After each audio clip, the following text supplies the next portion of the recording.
The only reason this is Good Friday is because we are here telling his story. Still. The only good thing about this story is that he kept on with the loving, even in the face of unspeakable cruelty and injustice. Still. There is nothing good about cruelty and injustice. Nothing that makes it worthwhile, nothing that makes it okay, nothing that takes away the slicing, edgy hardness. Yet it goes on. Still. On this Friday, when the goodness of God was put to an unfair, biased test and won, we struggle on. Still. Will we stay with him or will we go? Will we deny we ever knew him or will we face the time of testing beside him? And when it is our turn to forgive each other, will we be able to say, Father, forgive them, when we know what they've done?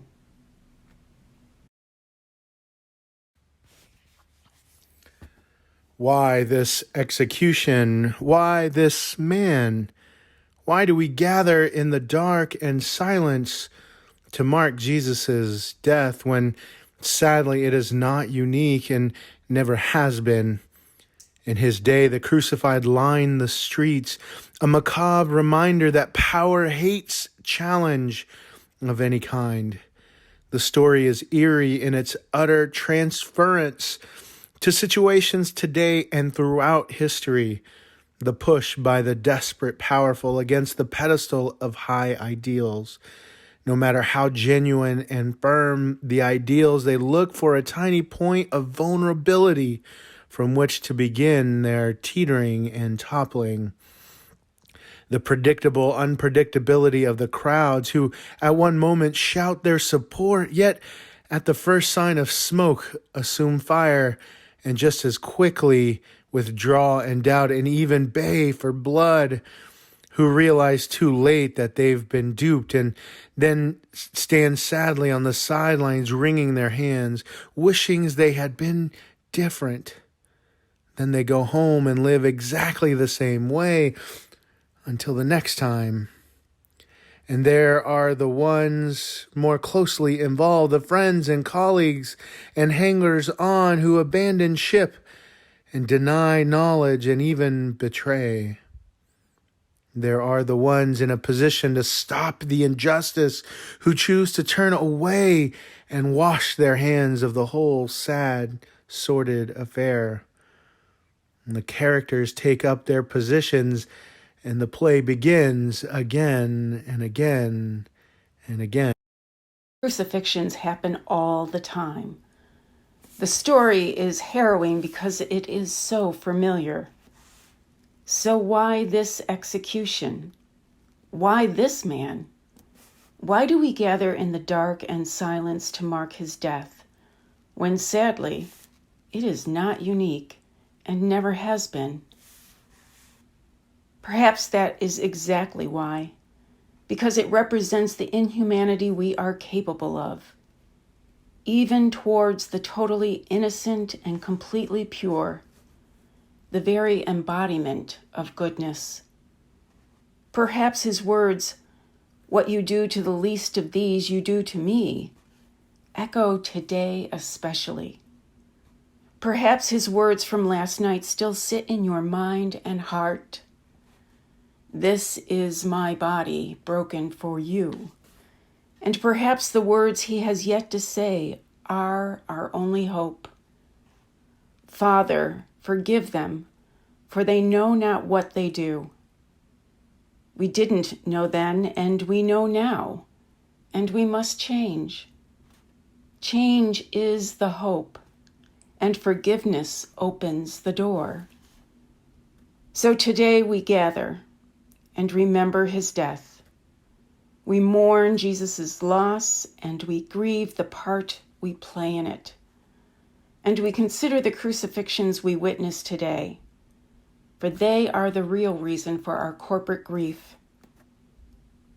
There will be some music and time for reflection. Afterwards, we will hear part of the story and respond to it in prayer together.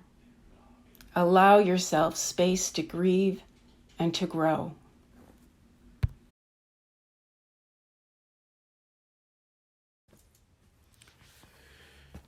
Jesus came out and went, as was his custom, to the Mount of Olives, and the disciples followed him. When he reached the place, he said to them, "Pray that you may not come into the time of trial." Then he withdrew from them about a stone's throw, knelt down and prayed, "Father, if you are willing, remove this cup from me. Yet not my will, but yours be done." Then an angel from heaven appeared to him and gave him strength. In his anguish he prayed more earnestly, and his sweat became like great drops of blood falling down on the ground. When he got up from prayer, he came to the disciples and found them sleeping because of great grief. And he said to them, "Why are you sleeping? Get up and pray that you may not come into the time of trial." Good God, what have we done? When we've been blind to your pain, when we've been asleep on the job you left us to carry forward, when we are not willing to drink from your cup, forgive us. We do not understand the extent of what we do. Go to dark Gethsemane,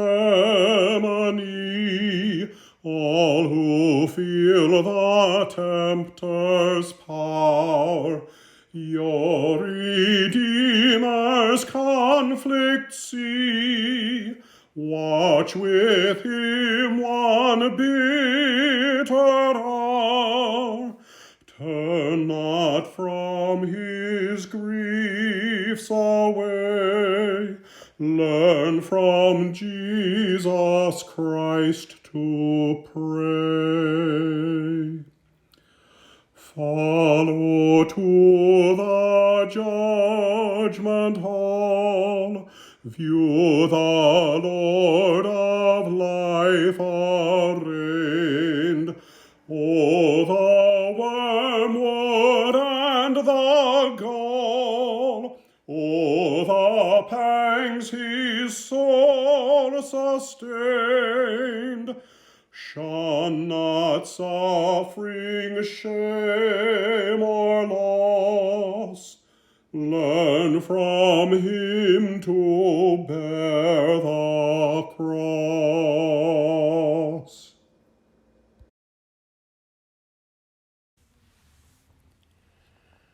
While he was still speaking, suddenly a crowd came, and the one called Judas, one of the 12, was leading them.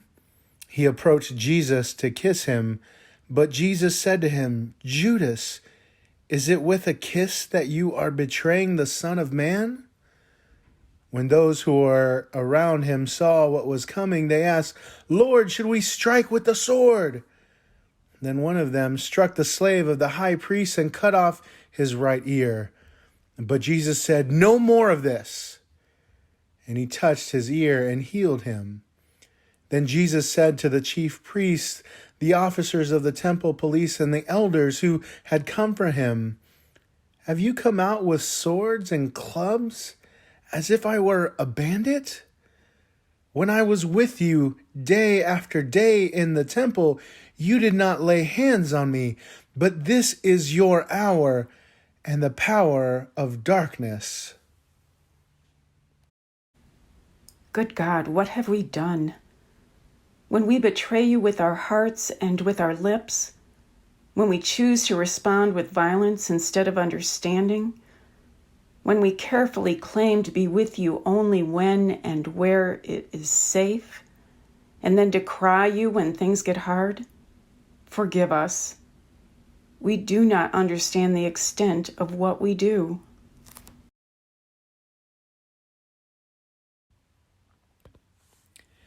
Then they seized him and led him away, bringing him into the high priest's house. But Peter was following at a distance. When they had kindled a fire in the middle of the courtyard and sat down, Peter sat among them. Then a servant girl, seeing him in the firelight, stared at him and said, "This man also was with him." But he denied it, saying, "Woman, I do not know him." A little later, someone else, on seeing him, said, "You are also one of them." But Peter said, "Man, I am not." Then about an hour later, still another kept insisting, "Surely this man also was with him, for he is a Galilean." But Peter said, "Man, I do not know what you are talking about." At that moment, while he was still speaking, the cock crowed. The Lord turned and looked at Peter. Then Peter remembered the word of the Lord, how he had said to him, "Before the cock crows today, you will deny me 3 times." And he went out and wept bitterly. Good God, what have we done? Walked away sometimes, ran away sometimes. We have remained silent when we should have spoken, and we have shouted the loudest when there were other voices to protect our own. When you became a liability, we denied we ever knew you. Have mercy. We do not understand the extent of what we do.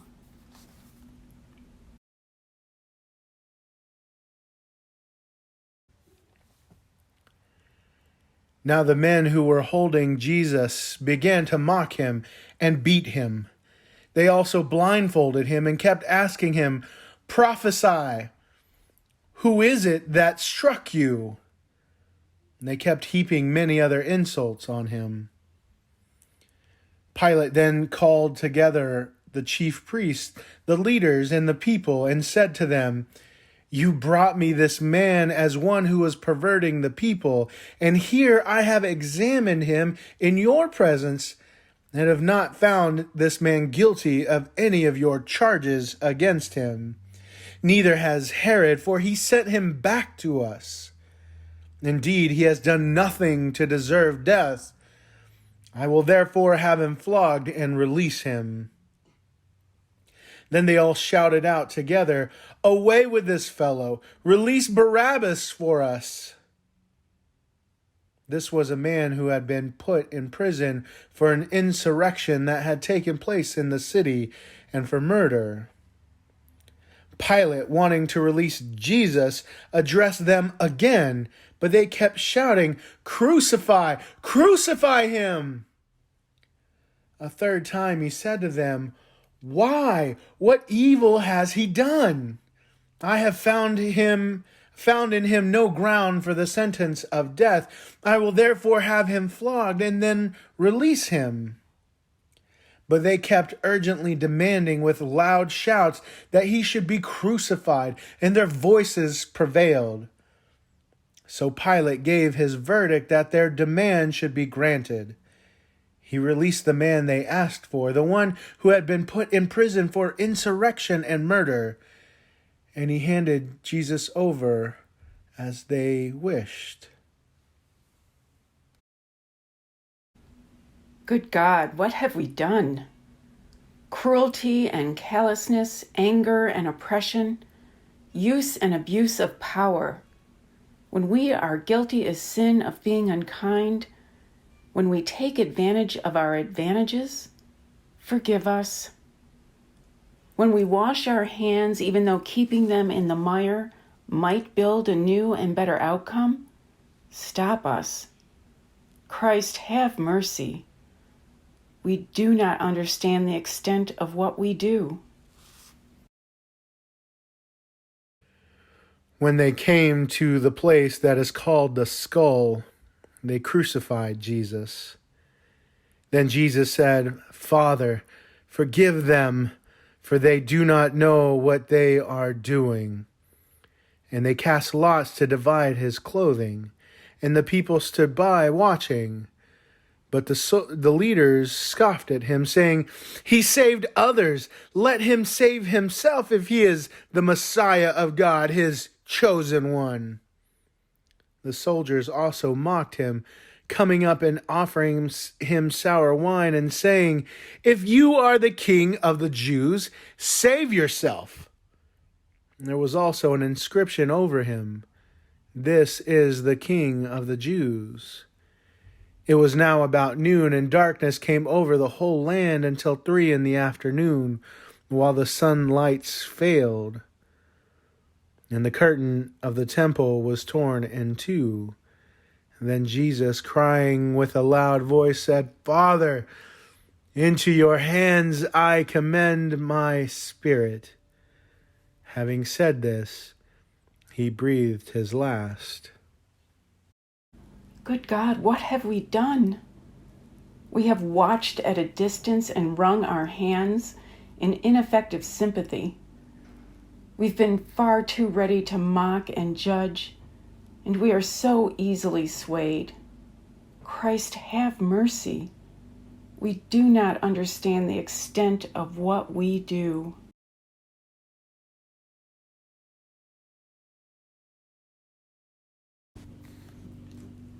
The Lenten journey ends here. Now all we can do is wait to see if hope lives again. On Ash Wednesday, traditionally these words are said as the ashes are placed on people's foreheads. From dust you have come, from dust you shall return. On this day, as we remember the betrayal, the denial, the abandonment, and the washing of the hands, remember that until you die, you are not to wash your hands of the world's troubles, or abandon your brother in his fear, or your sister in her oppression. Do not turn your face away in denial when children cry. And when power seeks to crush innocence and goodness, reach out your hand and do not hold back.